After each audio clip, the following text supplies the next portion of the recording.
This is Hannibal here from the HannibalTV.com. Wearing my Blood Hunter sweater, which you could get on our merchandise site, which the link is in the description, or at the HannibalTV.com. And this is my weekly review of the points I find interesting in Dave Meltzer's Wrestling Observer newsletter. There's more news than this in there, but I don't find it all interesting. So I tell you guys the stuff that I want to talk about. So let's jump into it.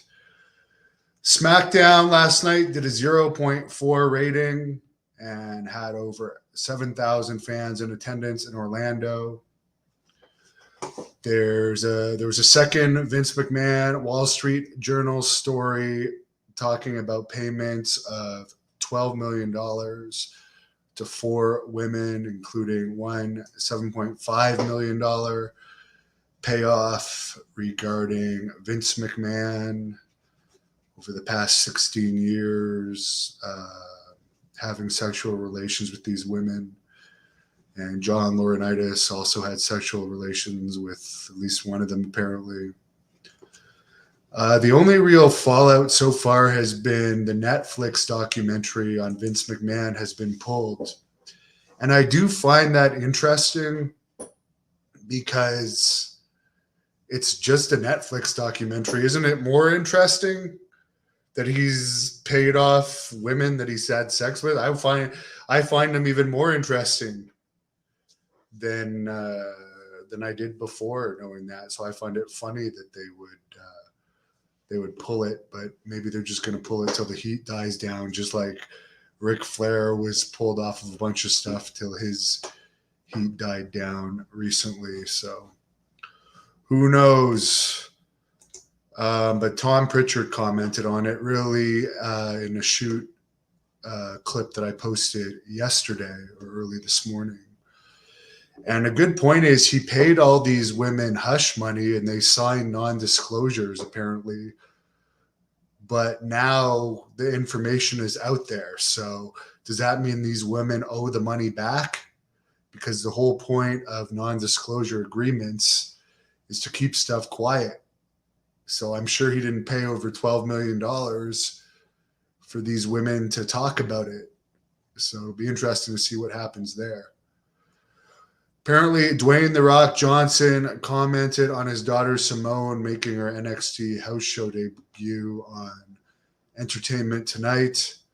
She's going by the name Ava Rain, not using any affiliation with The Rock for whatever reason. She appeared at the NXT house show in Citrus Springs, Florida last Friday.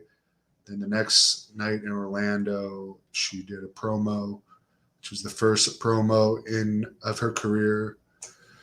Cody Rhodes apparently appeared on Busted Open Radio and said the doctors are not giving him a timeline for his return yet for his torn chest because they don't want him to rush a return.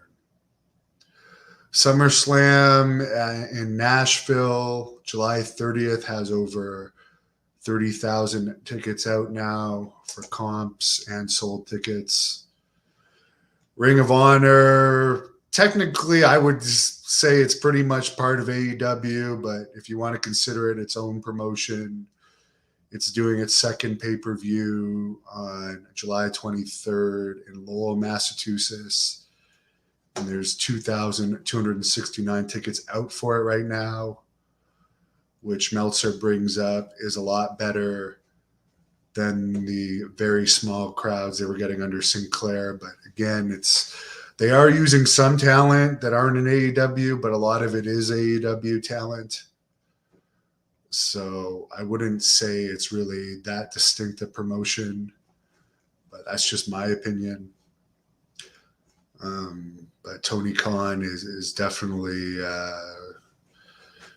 going to keep it going under that name. Apparently, Raw is going to change from a TV PG to a TV 14 rating starting July 18th. Big E did an interview with ESPN saying he would make a full recovery but the injury is going to take him out for at least a year.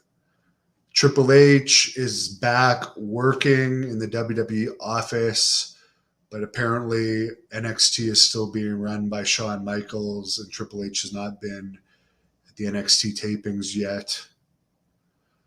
The Rock turned down hosting the Emmy Awards due to his schedule being too busy. Dynamite did a 0.32 rating this week from Savannah, Georgia, in front of 3,400 paid.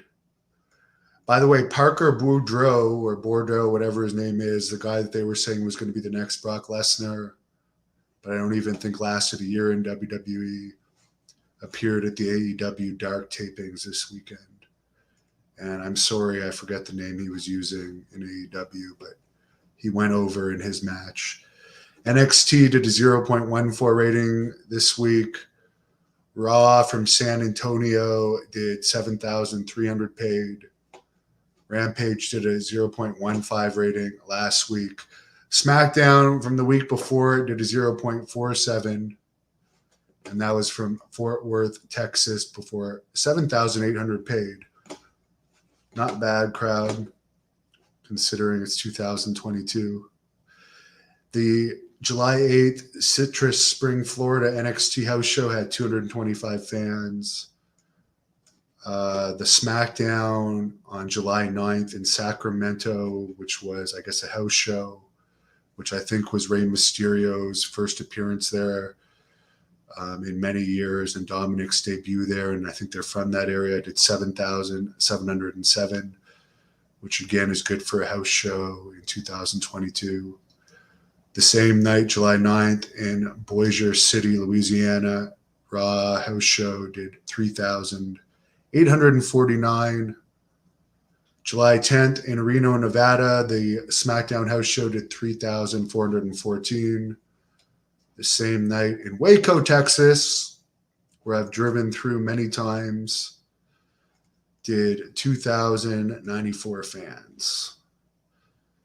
Apparently, Ricky Morton is likely not going to be in Flair's retirement match now, because it's going to be Ricky and Kerry Morton versus Brian Pillman Jr. and Brock Anderson, managed by Arn Anderson. There's a lot of talk that it's going to be Flair against Jay Lethal, as they were training together, and it seems like they're trying to build up heat, but still no official announcement on who he's facing. Tammy Sitch pleaded not guilty to vehicular manslaughter charges. And apparently the prosecution has 18 witnesses in the case. Apparently because the Briscoes are not allowed on TBS or TNT because of some past anti-homosexual comments they made, their angle with FTR done for, I guess, the Ring of Honor show was shot for YouTube only. So that's pretty much it. Have a wonderful weekend. Thank you for watching the Hannibal TV. Please help me out and like this video, then click the subscribe and get notifications buttons so you don't miss any of my latest shoot interviews, match videos, or news updates. Follow us on Facebook at The Hannibal TV for more live streams and videos. And while you're at it, follow us on Instagram and Twitter at The Hannibal TV.